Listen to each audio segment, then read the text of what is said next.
In this video, we're going to see how to remove a song that is using our beat without a license. In this case, I contacted this artist a few days ago and asked him to buy the license, and he didn't reply. So here, the status is contacted. And now I have to find who is the distributor of the song. So here, I can see that the label is not stating the name of the distributor. But this code here, when it's QZ, it's most probably DistroKid. So what I'm gonna do is I'm going to go on YouTube and I'm gonna search this name, and then I will see the song. But in this case, this is the song from the channel of the artist, and so there is no information about who is the distributor. So in this case, what I can do is I can try to guess and add DistroKid. And it works in this case, because I see that the song is distributed. Now I know I need to contact DistroKid to remove the song. So I just go on Google, Type DistroKid copyright claim. I go to here, and I will choose the first option. And here is a form you need to fill with all details. So first, you type your name, your email, your address, city.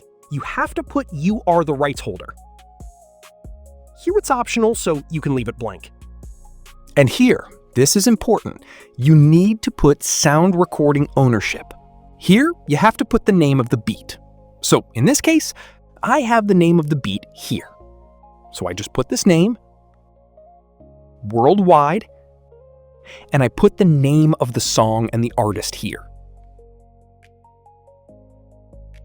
And now, I need to put the link. So I just copy here the link on this part, and I can add my beat link so they can check that it's actually the link. So it's this one. I put the link here, and then I just select all the boxes. I put my name and the date, and press submit. When you do this, you're going to receive an email with a code, a claim reference. And then you just have to go here, and you press start claiming, and you copy the code and confirm. Then it's going to go on status claiming. So it's here, it's claiming, and you can check in a few days if the song has been removed. So that's it. That's how you remove a song.